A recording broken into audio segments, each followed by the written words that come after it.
भागलपुर में बंदूक के नोक पर अपहरण करने पहुंचे 1 दर्जन से अधिक बदमाशों को सबौर पुलिस ने गुप्त सूचना के आधार पर गिरफ्तार कर लिया। मामले की विस्तृत जानकारी एसएसपी आनंद कुमार ने प्रेस वार्ता आयोजित कर दी। पुलिस के द्वारा एक बड़े मामले का खुलासा किया गया है और एक बड़ी घटना को होने से रोका गया है। कल सबौर थाना अंतर्गत लैलक के पास से सूचना मिली सबौर पुलिस को कि एक व्यक्ति जो सीताराम मंडल हैं, जो कि शंकरपुर के रहने वाले हैं, उनका अपहरण जान मारने की नीयत से 10-15 लोगों के द्वारा हथियार के बल पर किया गया है और उसको लैलक गांव की तरफ ले जा रहे हैं। और जैसे ही पुलिस को सूचना मिली, सिटी एसपी साहब की निगरानी में एसडीपीओ विधि व्यवस्था चंद्रभूषण जी के नेतृत्व में एक टीम बनी, जिसमें कि एसएचओ सबौर विवेक, sub inspector Bittu, sub inspector Ranjan, sub inspector Ramanuj, sub inspector Satish, sub inspector Vijendra और कांस्टेबल बच्चन, अभिमन्यु, बजरा की टीम एक बड़ी टीम बनी, जिसने कि इस जो भी लोग थे, अभियुक्त थे, उनके पहचान और छापेमारी के लिए टीम बनी। और इस टीम ने लगातार छापेमारी करके जिनको सीताराम मंडल को उन्होंने किडनैप किया था उनकी रिकवरी की गई। इसके साथ ही साथ इस पूरी घटना में शामिल 11 लोगों की गिरफ्तारी की गई और जो इस घटना में कारित करने में जो हथियार प्रयुक्त हुए थे, 3 हथियारों की बरामदगी हुई है, 11 कारतूस की बरामदगी हुई है, 8 मोबाइल की बरामदगी हुई है और 2 दबिया जो धारदार हथियार होता है उसकी बरामदगी हुई है। इस प्रकार भागलपुर पुलिस के द्वारा एक बड़ी घटना को विफल किया गया और इस घटना में शामिल जितने भी लोग थे, कुल 28 लोगों का नाम इस पूरी घटना में अभी तक सामने आया है, जिसमें से 11 लोगों की गिरफ्तारी की गई है। और इन 11 लोगों में जो एक व्यक्ति है जो रजौन बांका का रहने वाला है और 8 व्यक्ति लैलक गांव सबौर थाना अंतर्गत के रहने वाले हैं और 2 व्यक्ति कहलगांव थाना अंतर्गत एक गांव है उदिरामपुर, वहां के रहने वाले हैं। और बाकी जो इसमें इस घटना में शामिल जो अन्य व्यक्ति थे, उनकी भी पहचान की गई है और उनकी गिरफ्तारी के लिए भी प्रयास किया गया है। और इस घटना के मूल में जो कारण था वो मछली मारने का विवाद है। और जो जलकर है शंकरपुर के पास में लैलक जो दोनों पड़ोसी गांव हैं, उसी जलकर में मछली मारने को लेकर वर्चस्व के लिए ये पूरी घटना कारित की गई। और इसमें जिस लोगों ने कानून को अपने हाथ में लिया है, उनमें से 11 लोगों की गिरफ्तारी की गई है। एक किडनैप्ड व्यक्ति को रिकवर किया गया, उसकी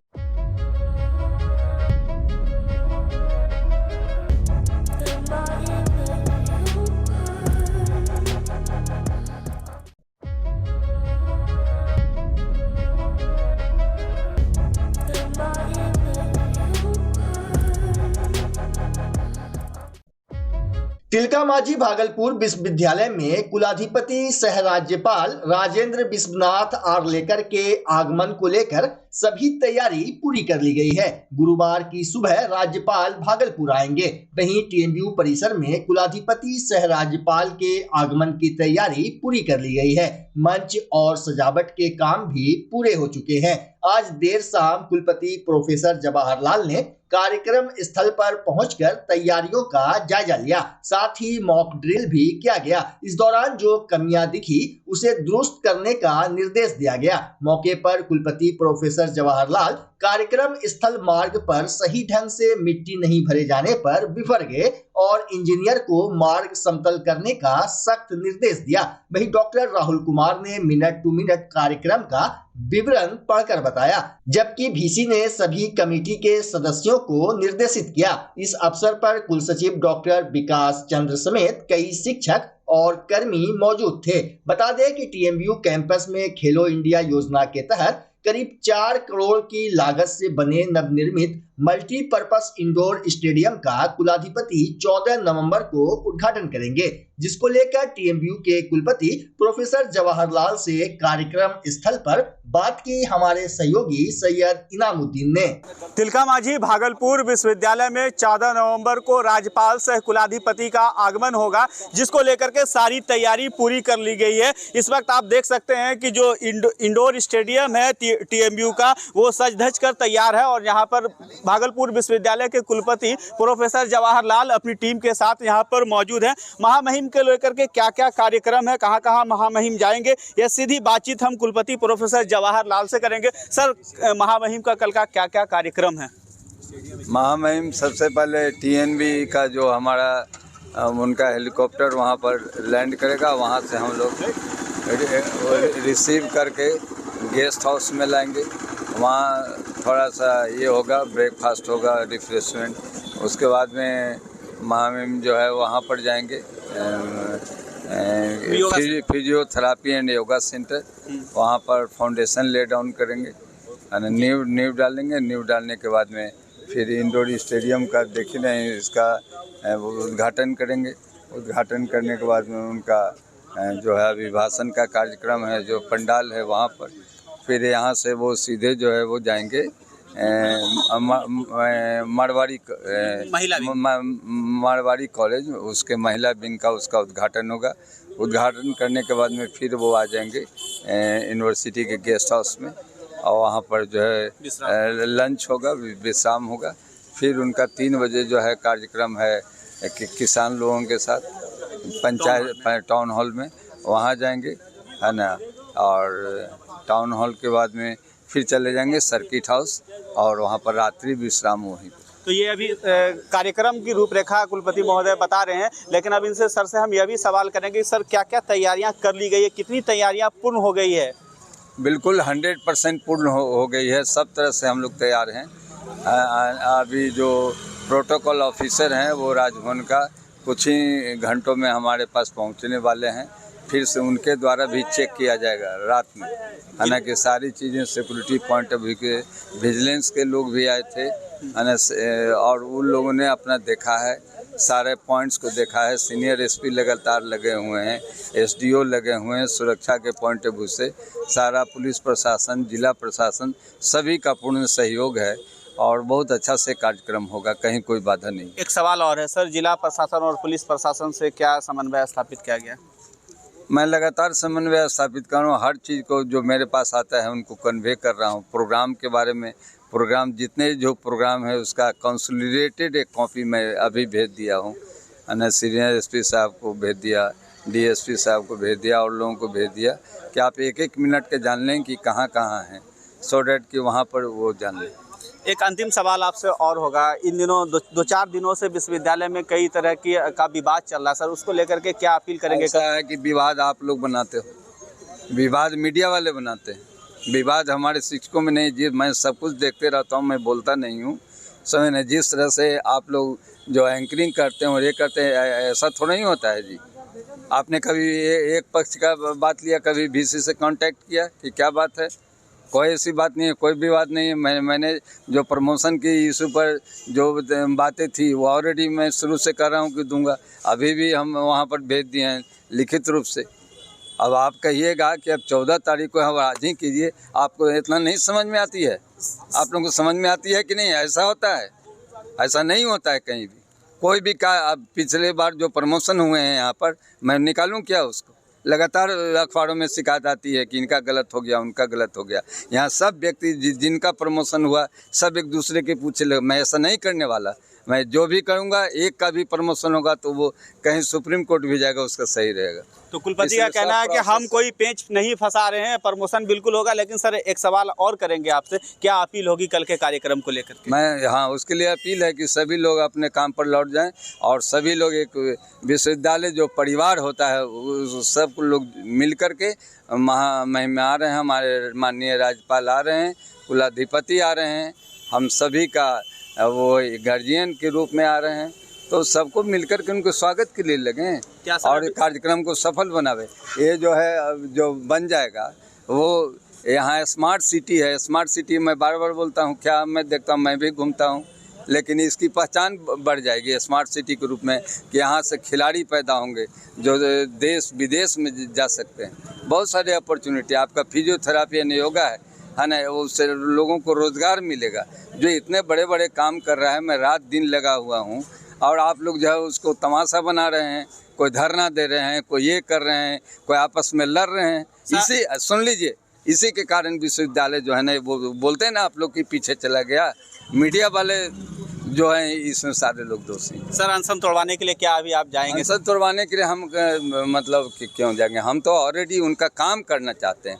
मैं इन सब तो अगर ज़रूरत होगी तो जाना होगा तो जाएंगे, समझ गए। लेकिन मैंने उनको लिख करके भेजवा दिया कि मैं आपका काम कर दूँगा। तो कुलपति ने स्पष्ट कर दिया कि हम इस कार्यक्रम को सफल बनाने के लिए जुटे हुए हैं अपनी टीम के साथ ही साथ अगर जरूरत पड़ी तो हम अनशन तोड़वाने के लिए उस धरना स्थल पर भी जाएंगे। हम एक बार फिर से आपको यह तस्वीर दिखाएंगे कि यह तिलका मांझी भागलपुर विश्वविद्यालय का मल्टीपर्पस हॉल है और इसी हॉल का उद्घाटन करने के लिए कल सूबे के राज्यपाल सह कुलाधिपति राजेंद्र विश्वनाथ आर्लेकर आ रहे हैं और तिलका मांझी भागलपुर विश्वविद्यालय में वो इस मल्टीपर्पस हॉल का उद्घाटन करेंगे। हालांकि महामहिम का कई कार्यक्रम है। अब देखने वाली बात यह होगी कि विश्वविद्यालय प्रशासन और जिला प्रशासन महामहिम के कार्यक्रम को लेकर के किस तरह की सुरक्षा की व्यवस्था करती है और उनके कार्यक्रम को किस तरह से सफल बनाया जाता है। सैयद इनामुद्दीन, न्यूज अंग बिहार, भागलपुर।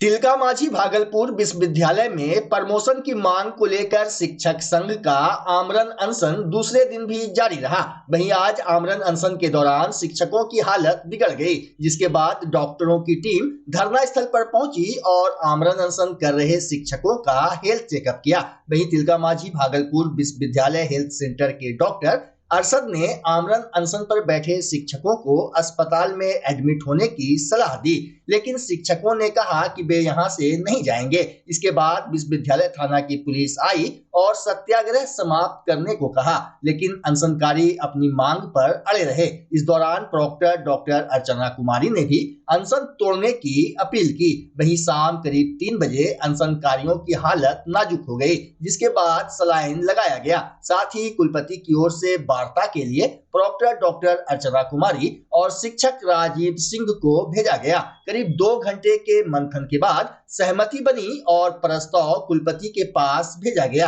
कुछ देर बाद शिक्षक राजीव सिंह धरना स्थल पर फिर आए और कुलपति ने जिन बिंदुओं पर ग्रीन टिक किया था उसे पढ़कर बताया। वहीं अनशनकारियों ने कहा कि अगर कुलपति धरना स्थल पर खुद से आएंगे और सभी मुद्दों को लिखित में रजिस्ट्रार के हस्ताक्षर से देंगे तो तत्काल आंदोलन स्थगित कर दिया जाएगा। वहीं शाम ढलती गई और शिक्षक कुलपति के आने का इंतजार करते रहे। इधर शाम करीब 5:30 बजे तिलका मांझी भागलपुर विश्वविद्यालय कैंपस स्थित धरना स्थल का जायजा लिया हमारे संवाददाता सैयद इनामुद्दीन ने। तिलका मांझी भागलपुर विश्वविद्यालय में शिक्षक संघ के अनशन का करीब 30 घंटा बीत चुका है, लेकिन अभी भी अनशनकारी यहाँ अपने धरना स्थल पर डटे हुए हैं, सत्याग्रह पर डटे हुए हैं और आप देख सकते हैं कि किस तरह से अनशनकारियों की हालत जो है तो वो नाजुक हो चुकी है। और दिन के करीब 11 बजे से लगातार मेडिकल की टीम आई, डॉक्टरों की टीम आई, विश्वविद्यालय के हेल्थ सेंटर से भी डॉक्टर आए, यहाँ पर बीपी नापा गया और हालांकि इसकी नाजुक बिल्कुल ही कहिए कि एक तरह से नाजुक हो चुकी है। ये 4 अनशनकारी जो है, हम आपको बता दें कि यहाँ पर 6 अनशनकारी 6 शिक्षक, आधा दर्जन शिक्षक अनशन पर बैठे हुए हैं अपनी मांग को लेकर के, प्रमोशन की मांग को लेकर के। उसके साथ साथ हम जो तस्वीर आपको दिखा रहे हैं वो आप देख लीजिए कि यहाँ पर एमएलसी डॉक्टर संजीव सिंह है, सीनेटर डॉक्टर मृत्युंजय सिंह गंगा है, मुजफ्फर अहमद है और साथ ही साथ कई सिंडिकेट और सदस्य के मेंबर है और सेवानिवृत्त कर्मचारी और ये शिक्षकों का समूह आप देख सकते हैं कि अपनी मांग को लेकर के लगातार जो है तो विश्वविद्यालय प्रशासन से अनुरोध किया जा रहा है। हालांकि विश्वविद्यालय के जो कुलपति है उन्होंने अपने प्रतिनिधि को यहाँ पर अनशन समाप्त कराने के लिए, स्थगित कराने के लिए भेजा था, लेकिन अभी तक शाम के करीब 5:30 बज चुके हैं, लेकिन अभी तक वार्ता सफल नहीं हो पाई है। हालांकि कयास यह लगाया जा रहा है कि देर रात तक यह अनशन समाप्त हो सकता है, चूंकि 14 नवंबर को कुलाधिपति सह राज्यपाल का कार्यक्रम है। इंडोर स्टेडियम का उद्घाटन करने के लिए आएंगे कुलाधिपति। हमारे साथ कुछ लोग हैं, सीनेट के सदस्य हैं, मुजफ्फर साहब, उनसे बातचीत कर लेते हैं। सर, आप लगातार आपकी उपस्थिति यहाँ पर देखी जा रही है, क्या कहेंगे? 30 घंटा से ज़्यादा हो चुका है और अनशनकारी का स्वास्थ्य जो है दिन प्रति क्षण गिरता जा रहा है। कुलपति को पूरी जानकारी है, स्थिति बहुत दयनीय है, फिर भी उनके कानों में जूं नहीं रेंग रहा है। इस तरह का आदमी, इस तरह का वाइस चांसलर कभी इस विश्वविद्यालय में नहीं आया। इनको कोई दर्द ही नहीं है कि शिक्षक यहाँ अनशन पर बैठे हैं, 30 घंटा से ज़्यादा हो गया है, उनकी हालत हर क्षण जो है ख़राब हो रही है, लेकिन वो अपने हठधर्मी में हैं और विश्वविद्यालय को गर्व की तरफ ले जा रहे हैं। तो ये सीनेटर मुजफ्फर अहमद को आप सुन रहे हैं, और भी कुछ लोग हैं। सीनेटर है, सीनेट सदस्य डॉक्टर मृत्युंजय सिंह गंगा जी है, उनसे भी बातचीत कर लेते हैं। सर, अब तक क्या देखा आपने यहाँ पर? देखिए, घर के मुखिया को सभी तरह की चिंता होनी चाहिए और हम विनम्र अनुरोध करेंगे माननीय कुलपति महोदय से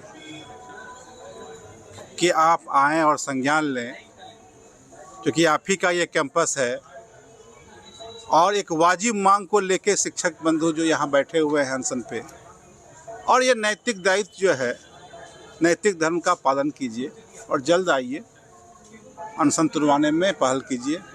अनशन तोड़वाने में कुलपति से पहल करने की बात कही जा रही है और जो शिक्षक संघ है वो भी लगातार यह कह रहा है कि कुलपति आएंगे और अगर सारी बातों को, अगर मांगों को मांग लिया जाएगा तो वो लोग अनशन तोड़ने के लिए भी तैयार है। इसी के साथ MLC डॉक्टर संजीव कुमार सिंह हमारे साथ है, सीधी बातचीत कर लेते हैं। सर, कल भी आप इस धरना स्थल पर, अनशन स्थल पर आए थे, आज भी आए हैं, करीब 3 घंटे से आप यहाँ पर हैं, क्या कहेंगे? तो अभी शाम में आए हैं, आज तो दिन में हम नहीं थे और सही में जो देख रहे हैं, जो जानकारी पहले भी मिल रही थी दिन में, मुजफ्फर हसन जी बैठे हुए थे यहाँ, उन्होंने भी जानकारी दी। अनशनकारियों की हालत समझी जा सकती है, कोई भी समझ सकते हैं, जो नहीं देखेंगे वो भी समझ सकते हैं। आपके सामने में, हम लोगों के सामने में कुलगीत चल रहा है, विश्वविद्यालय का कुलगीत, आपके भी कानों में आवाज़ आती होगी, और उसी कुल के शिक्षक बैठे हुए हैं यहाँ, बिना जो निर्जला जैसे महिलाएं करती हैं निर्जला उपवास, उसी तरह से निर्जला अनशन कर रहे हैं, आमरण अनशन। लेकिन पता नहीं, हमको लगता है किस मुगालते में है, क्योंकि समय सबका आता है। विश्वविद्यालय कुलपति अकेले नहीं चलाते हैं, विश्वविद्यालय के लिए एक लोकतांत्रिक सिस्टम है, वो भी चलेगा, और विश्वविद्यालय क्या क्या कर रहा है ये भी समूचा सब बात जान रहे हैं आप लोग भी, चाहे मीडिया के बंधु हों या छात्र छात्राएं हों या शिक्षक बंधु।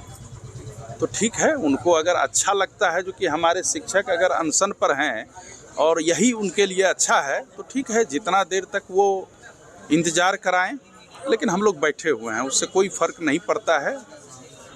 मेरे सामने में उनके प्रतिनिधि ज़रूर आए थे, वो कुछ कह करके यहाँ से गए हैं, और देखा जाए।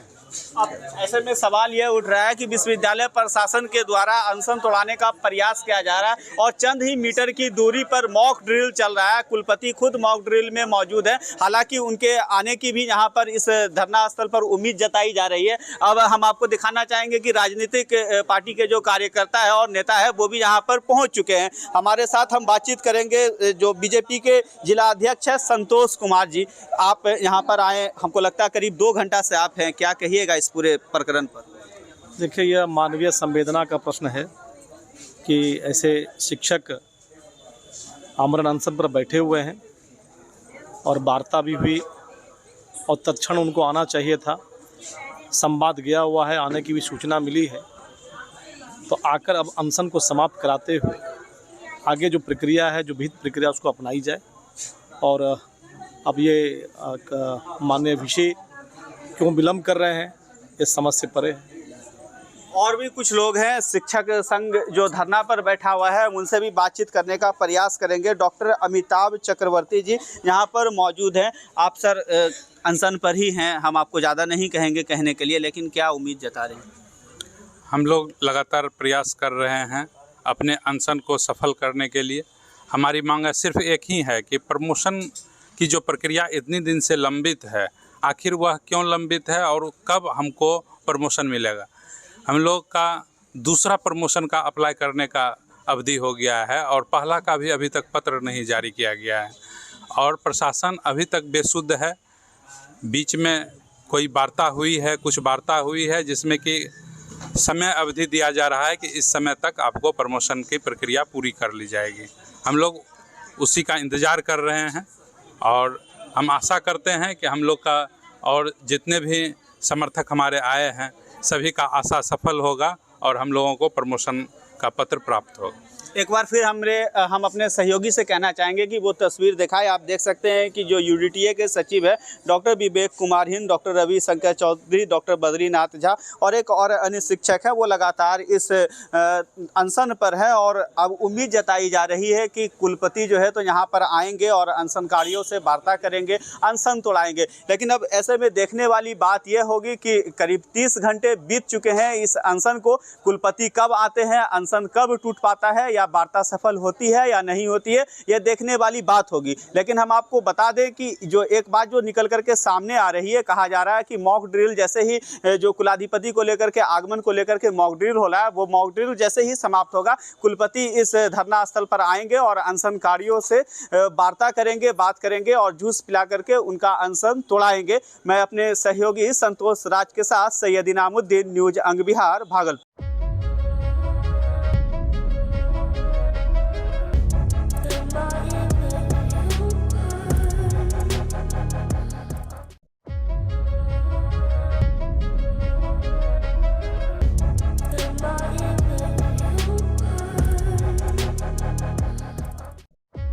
तिलका मांझी भागलपुर विश्वविद्यालय में कुलाधिपति सह राज्यपाल राजेंद्र विश्वनाथ आर्लेकर के 14 नवंबर को होने वाले कार्यक्रम से पहले रजिस्ट्रार की पिटाई हो गई। रजिस्ट्रार डॉक्टर विकास चंद्र और कर्मचारियों के बीच अक्सर होने वाली तनातनी आखिरकार मंगलवार को मारपीट तक पहुंच गई। कर्मचारियों ने रजिस्ट्रार को उनके चैम्बर में बंधक बना लिया और पिटाई कर दी। घटना को लेकर बताया जा रहा है कि रजिस्ट्रार कर्मचारियों के अक्टूबर माह के वेतन बिल पर दस्तखत नहीं कर रहे थे, जिसके बाद कर्मचारी आक्रोशित हो गए। प्राप्त जानकारी के अनुसार रजिस्ट्रार डॉक्टर विकास चंद्र ने विश्वविद्यालय थाना में घटना को लेकर कुछ कर्मियों के विरुद्ध लिखित आवेदन दिया है। हालांकि मामले में आज शाम तक एफआईआर दर्ज नहीं होने की सूचना है। दूसरी तरफ टीएमयू कर्मचारी संघ भी रजिस्ट्रार के विरुद्ध केस दर्ज कराने की तैयारी में जुटा है। संघ ने कुलपति प्रोफेसर जवाहरलाल से रजिस्ट्रार डॉक्टर विकास चंद्र पर कार्रवाई की मांग की है। पूरे मामले पर कुलसचिव से उनका पक्ष लेने का प्रयास किया गया, लेकिन उन्होंने ऑन कैमरा कुछ भी बोलने से इनकार कर दिया। देखिए मंगलवार को हुई घटना को लेकर क्या कुछ कह रहे हैं टीएमयू कर्मचारी संघ के नेता रंजीत यादव और प्रवक्ता असीम कुमार पर क्षेत्रीय मंत्री सुशील मंडल, कर्मी वीरेंद्र मिश्र और संविदा कर्मी संघ के अवनीश कुमार।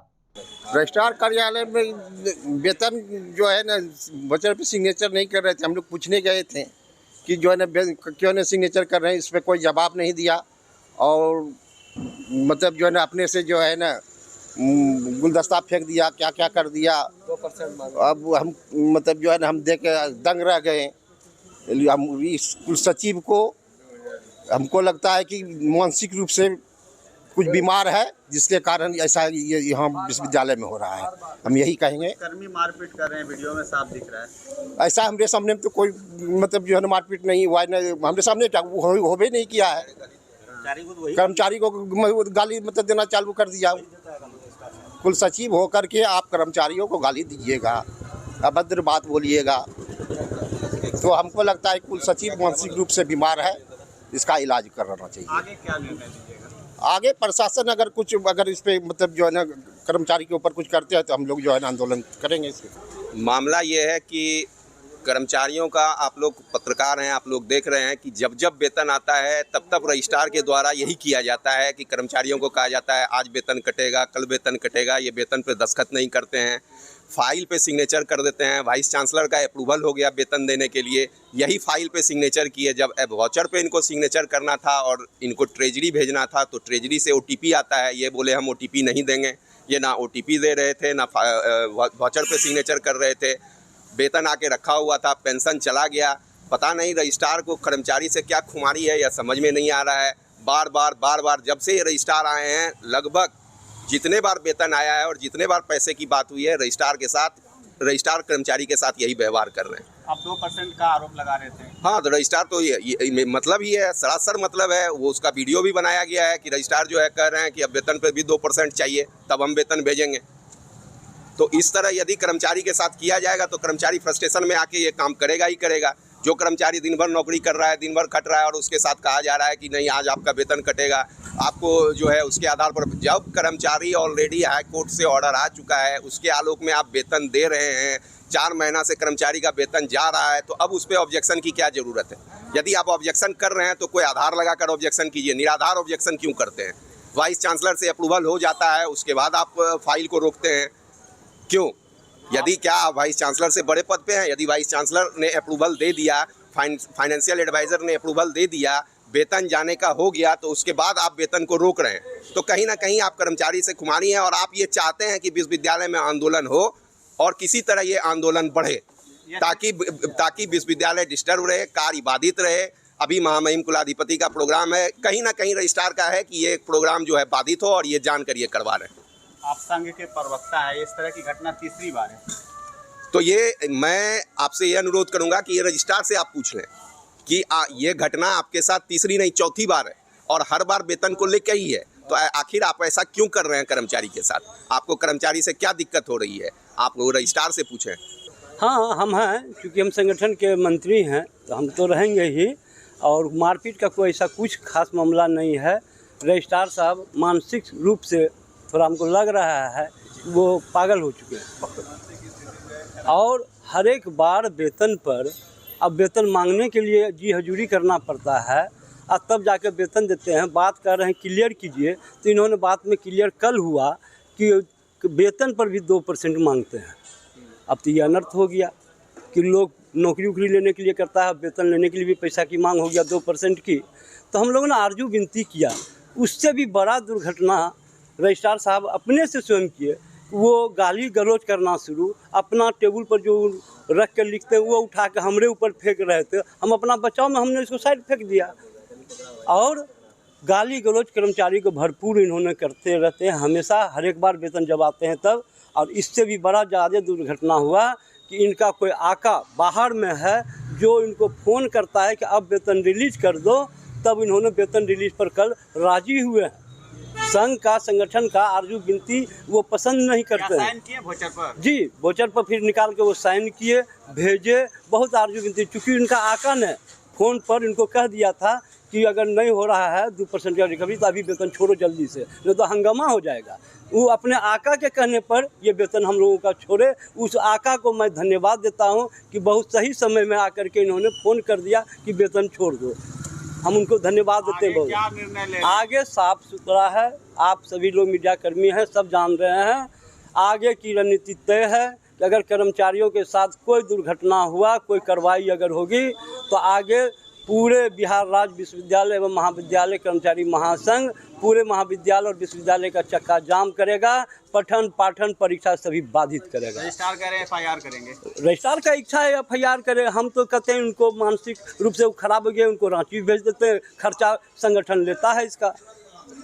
हम तो ये कह रहे हैं, नहीं तो आप सुने हैं कि कभी भी विश्वविद्यालय में शांति, जब से ये रजिस्ट्रार आए हैं तब से यही लीला चल रहा है यूनिवर्सिटी में हमेशा। और सबसे महत्वपूर्ण बात ये हम आपको नहीं बताना चाह रहे थे, रजिस्ट्रार के दिल में एक पैसा नहीं है इच्छा कि राजभवन से महामहिम राज्यपाल यहाँ इस कार्यक्रम में आए, क्योंकि अगर वो आ गए इसकी कुकुरनमा जो है पूरा जानकारी राज्यपाल महोदय को मिल जाएगा।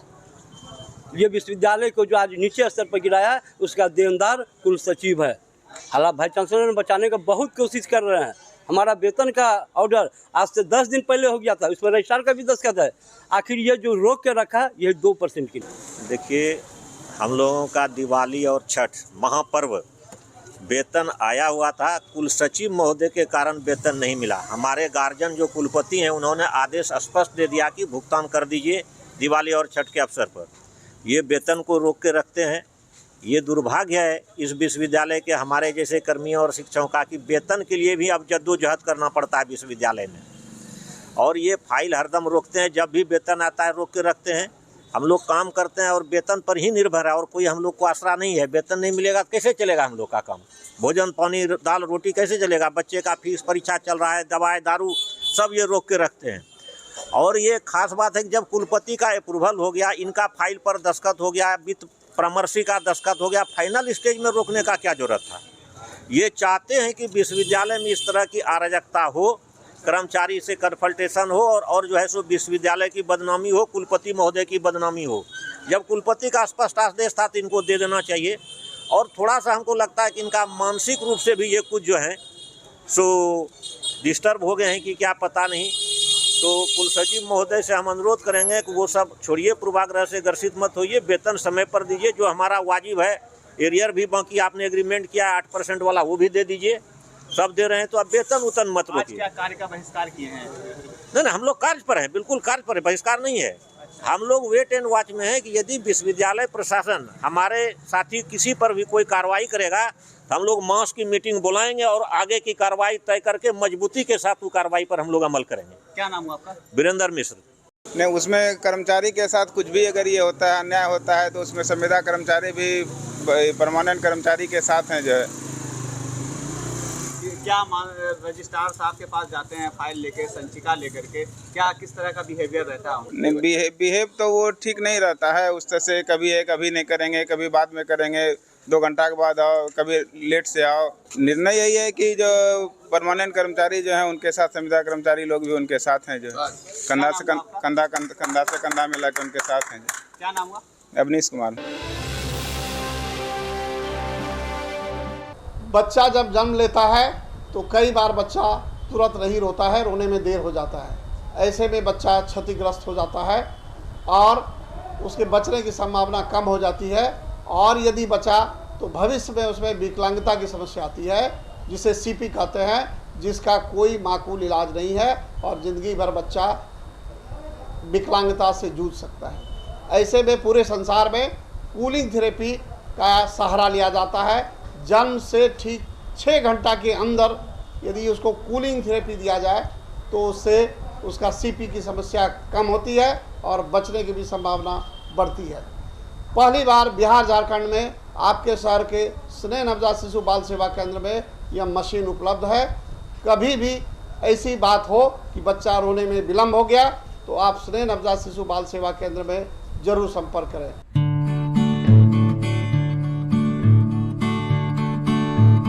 घर शिफ्ट करना हो या ऑफिस रीलोकेट करना हो, मेक माई शिफ्ट के साथ अपने सामान को सुरक्षित पहुंचाइए, कहीं भी कभी भी। मेक माई शिफ्ट देते हैं residential and office relocation, long distance relocation, heavy machine shifting, packing and moving, international and intercity moving, car transportation जैसी ढेरों best services. Make my shift packers and movers. For bookings call 8298-181-018 या log on करें www.makemyshift.in।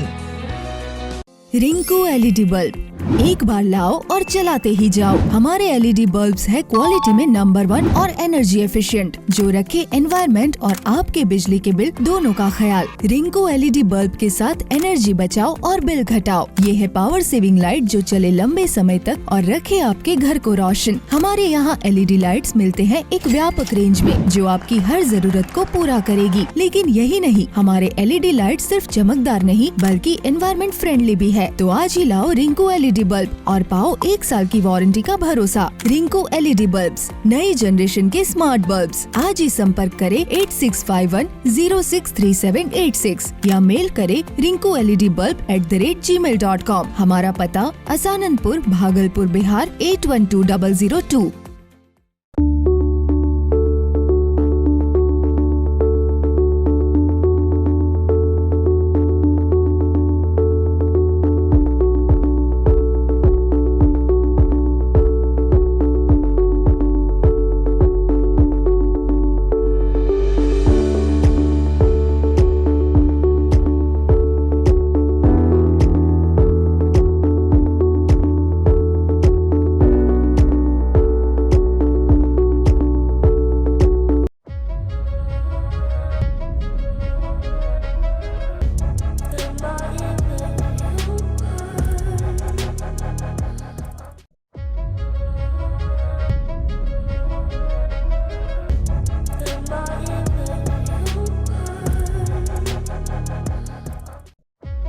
Bhagalpur जिला के सुल्तानगंज थाना क्षेत्र के चौक बाजार के समीप 2 पटाखा दुकान में अचानक आग लगने से भगदड़ मच गई। घटना की सूचना ग्रामीणों के द्वारा पुलिस को दी गई, जिसके बाद घटनास्थल पर 2 छोटी दमकल की गाड़ी पहुंचकर आग बुझाने में जुट गई। वहीं थानाध्यक्ष प्रिय रंजन ने ग्रामीणों के सहयोग से आग लगी 2 पटाखा दुकान में फंसे लोगों को सुरक्षित बाहर निकाला।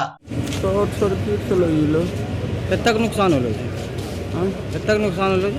नुकसान तो बहुत हो गलो। दुकान माल पूरा बदले चले, इधर हिंदुस्तान वाला माल देलो चलो। के को दुकान मांग लगे? दोनों दुकान मांग लगे। तोरो के नाम छे दुकान के? कृषि स्टोर। ओकरो अभी चूड़ी भंडार। दोनों मांग लगलो छे? दोनों। कितना लाखों के नुकसान होलो छे?